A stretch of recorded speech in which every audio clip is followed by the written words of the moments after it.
রমজানের মাঝামাঝি বিরল মহাজাগতিক ঘটনার সাক্ষী হতে যাচ্ছে বিশ্ববাসী। আগামী 13 বা 14 রমজানে পূর্ণ চন্দ্রগ্রহণ হবে। রমজান মাস মুসলিমদের জন্য বিশেষ পবিত্র ও আত্মশক্তির সময়। ইসলামী ঐতিহ্য অনুসারে চন্দ্রগ্রহণ একটি তাৎপর্যপূর্ণ ঘটনা।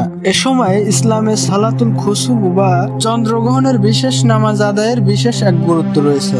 বিজ্ঞানীদের ভাষায় চন্দ্রগ্রহণ ব্লাড মুন বা রক্তিম চন্দ্র হিসাবে পরিচিত।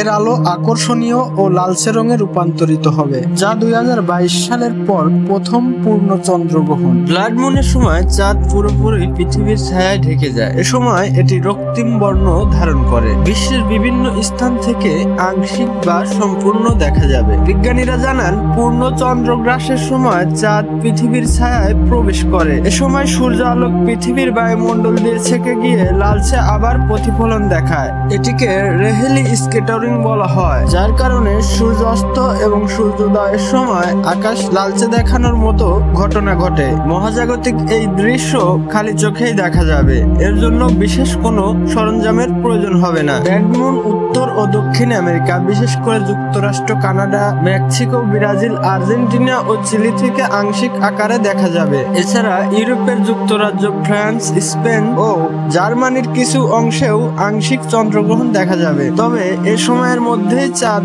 অস্ত যাবে।